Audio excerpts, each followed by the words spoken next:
My name is Dr. Julian Owens, aka Dr. Juju. I am a behavioral health mediatrician.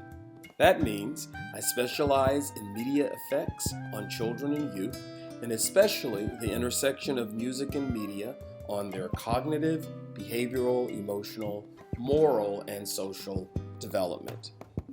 I work with students, parents, school personnel, and behavioral health/mental health professionals in clinical, school, and community settings. Before we get into this presentation, I want to make sure that no one gets this twisted. I am well prepared to address this topic personally and professionally. I even think this content and timing may be prophetic. My academic preparation dates back to over 40 years when I was an undergraduate at Morehouse College in the early 80s. I was born with music in my bones and was singing and playing piano at age 6. I need you to understand that my education comes at a very high price. There have been many personal sacrifices made by me and on my behalf. I owe a great debt to my ancestral family who understood the power and responsibility that comes with the right to be educated and the privilege of being well educated and schooled. I'm here today to share some of the important lessons I have learned in the skin I'm in. I can only speak from the skin I'm in as I seek to understand others' lived experiences. That's my responsibility as a lifelong learner. I am excited to share how I use messages in music to make meaningful connections with children, youth, and families in clinical, school, and community settings. My professional credentials are noted, but I wanted to bring to your attention how my personal and professional lives intersect. I was born at the height of the civil rights movement in the 60s and raised in the segregated South in the 70s in Birmingham, Alabama. I attended public, private, and integrated schools from the 4th grade on. We won't have time for me to tell you everything I do, but Google me or search YouTube using MusicsEnergy, MusicsEnergy, to learn more and to access some of the music I have produced with young people since 2004. I'm excited to introduce to some of you and update others on what's new with MusicsEnergy, the life literacy curriculum, and music and media therapy. This presentation is intended for those of us who support the health and well-being of children, youth, and families in some way, whether that be in a school, clinical, or community setting. Here are some facts that you should know. I've been doing this work with young people for the past 20 years. I've worked in formal and informal learning settings, up close and personal, with some of the hardest to reach children you will ever face in your life. My work has taken me to inner city Baltimore, Columbia, South Carolina, Washington, D.C., and out of the country to Port of Spain, Trinidad, and Kingston, Jamaica. This approach has been evaluated in peer-reviewed journals. We address state-adopted standards in 5 areas. Those areas are health education, media and communication art, English language art, social studies/history, and computer/information technology. This is a multisensory, interdisciplinary, integrated approach to teaching and learning and therapy that uses music and media to engage students in individual and group activities. Song lyrics, sound recordings, and music videos are used as content and context and actual text to facilitate instruction by teaching how to deconstruct, discuss, discover, discern, and make informed decisions. We provide a historically based, contextually correct understanding of health and disease from the founding of these United States. This is an integrated approach to therapeutic teaching and learning that targets 5 key competencies and 7 skills required to thrive in school and to be successful beyond school. The 5 competencies addressed are cognitive, behavioral, emotional, moral, and social competencies. The 7 specific skills are 1. Collaboration, 2. Close reading for comprehension, 3. Communication, oral, written, and listening, 4. Critical analyses, that's critical viewing and critical listening, 5. Information seeking via research, 6. Note-taking and reflection, and then 7. Asking questions. We will talk a lot about the benefits of providing this historically based, contextual, correct understanding of the social constructions of personhood, but I will specifically highlight how today's music and media, when used creatively and judiciously, can help young people.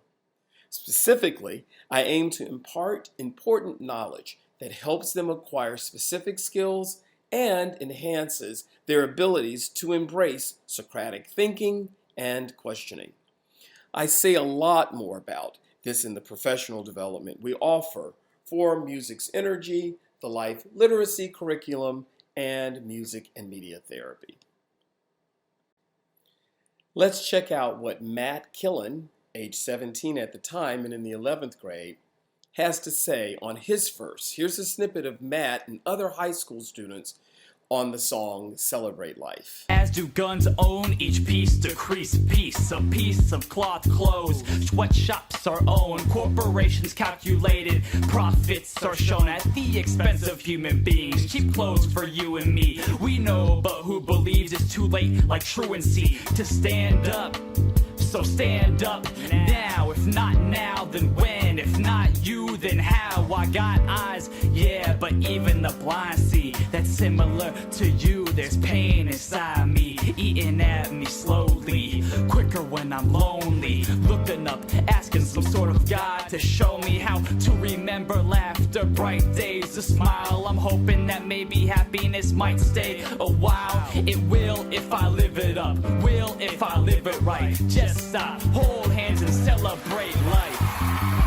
Tomorrow ain't promised, and yesterday's already gone. Make the best of today, don't let it slip away. Count your blessings, stop stressing, come on and help us celebrate life. Celebrate life.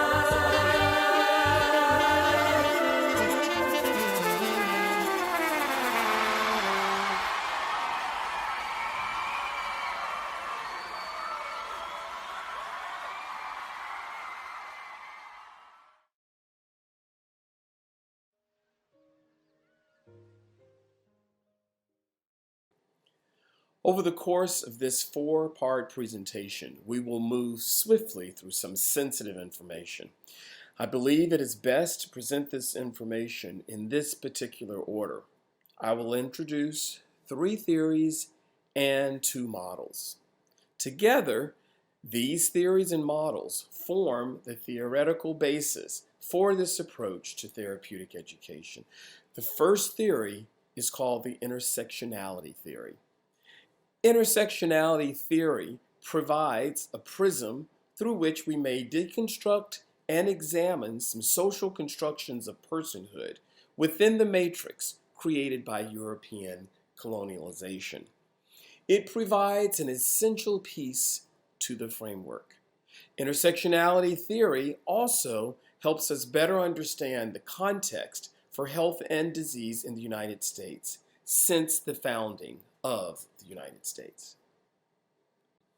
Intersectionality theory centers the voices and unique contributions of marginalized individuals and groups. These voices are centered within a broader conversation about the social constructions of personhood and systems that were stood up to exclude or marginalize certain voices based on their social standing. Let me be the first to say that this is difficult material to cover, but I believe it is necessary if we are to meet the needs of all those we are privileged to serve. Intersectionality theory is the lens through which we may process our individual and group experiences in the skin we're in, as well as understand social relations by examining intersecting forms of discrimination, acknowledge social systems are complicated for many, but especially for those who have been its victims over generations. And I also want to point out that the intersectionality theory provides a framework to address all potential roadblocks to an individual or a group's well-being. Intersectionality theory acknowledges unique oppressions exist. And so for the remainder of this presentation, let's agree to give our attention and intention to gaining a historically based, contextually correct understanding of our current and ancestral experiences in the skin we're in. We will examine what makes us similar as human beings and move respectfully through that which acknowledges that we are the same but different based on the skin we're in. My intention is to highlight ways we may reduce disease in America and globally via music, and specifically via a unique approach to songwriting with young people. Let's take a look together on what you see here on the screen. The research suggests middle school is the best time to introduce an intervention that requires a basic level of functional cognitive development. This is an ideal time to have critical discussions about identity formation and development, values formation and clarification, coping effectively and ineffectively, and communication, for example, communication norms. This is also an ideal time to check out or check in with students and families as they come in contact with issues related to race, class, gender, orientation, and to some extent, ability status for those who may be disabled. As noted, we offer 3 additional levels of instruction beyond middle school. Each level is based on age-appropriate conversations about identity formation, values, coping strategies, and communication norms. And our levels are aligned with typical ages and grade levels of most US-based schools. And they are middle school, which we've addressed, secondary/high school, which is youth ages 16 through 19, post-secondary, which is after high school, which could include some college, but no bachelor's of art or bachelor of science, and then graduate, which would be a college graduate and above. And I didn't mention the age for middle school and the grades. The age for middle school can start as young as 13. 14 is what we typically see, and that corresponds with the 7th and 8th grade. Okay, so here are 2 questions, and these questions are about where you are right now. Hopefully, we are all lifelong learners willing to expand and to keep growing up, even when we're all grown up. So we're all here learning more about how to use messages in music to engage children, youth, and families. And with that as our shared goal, please consider these 2 questions. Okay. Are you willing to listen with an open mind and possibly to learn new perspectives derived from experiences different from your own? If so, why do you feel this is important to effectively perform your duties? And if not, why do you feel this is not necessary to effectively perform your duties?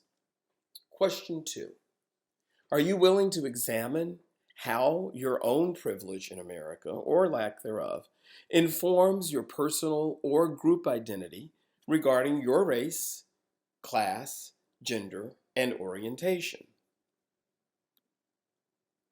If so, why do you feel this is important to effectively perform your duties? And if not, why do you feel this is not necessary to effectively perform your duties? The socio-ecological model is our first big picture model. It's super important because it describes relationships between an individual and his or her environment. This model helps explain factors that affect behavior and provides guidance for developing successful programs and policies at the individual and group levels, respectively. This model is also useful for targeting behavioral change. It emphasizes multiple levels of influence, such as individual, interpersonal, organizational, community, and public policy, and the idea that behaviors both shape and are shaped by the social environment. Some of you watching this presentation are district or state leaders, and some of you are at the national or even international levels. So, whatever your role is, we all have an opportunity to shape public policy as the debate about what we teach children in schools, and particularly with regard to history. We can all be involved in that policy discussion, and we all have an interest in it. The second theory is the social cognitive theory, which was initially named the social learning theory by Albert Bandura in 1986.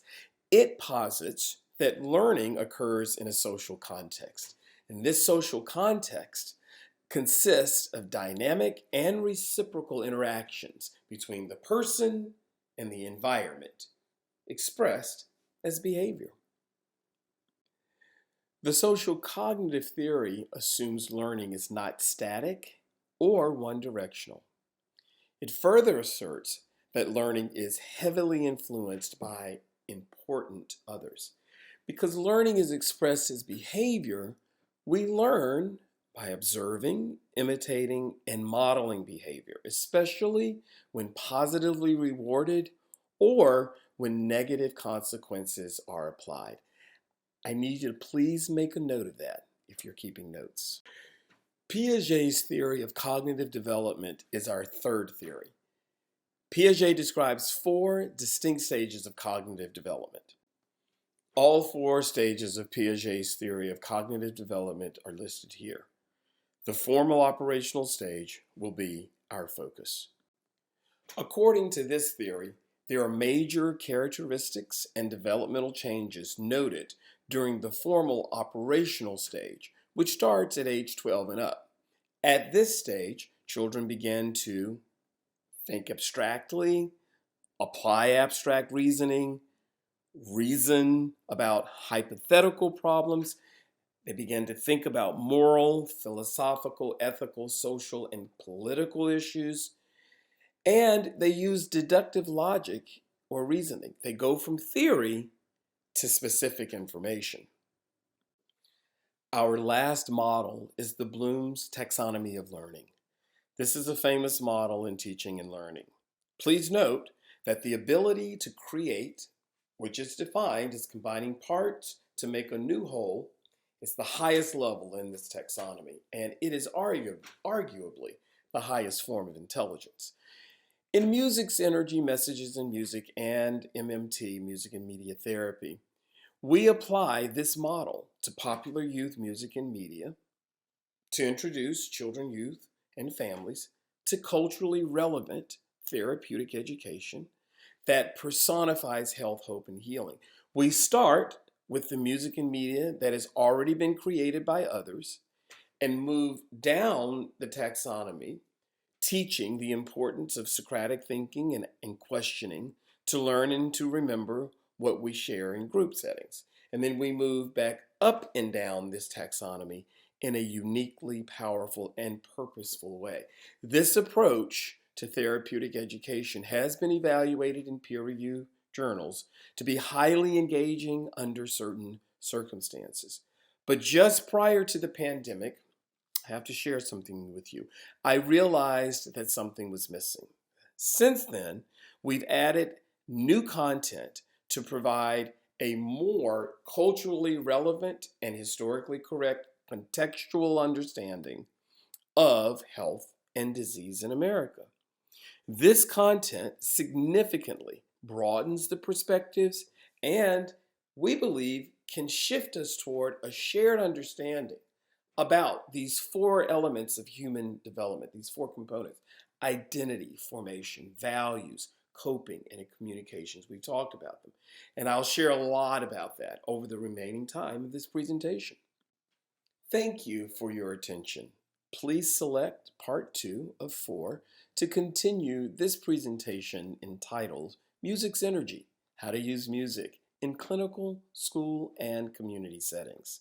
This presentation was given at the 2024 Southeastern School Behavioral Health Conference, April 25th, 2024, in Myrtle Beach, South Carolina. Got me thinking about you. You're always running in and out of my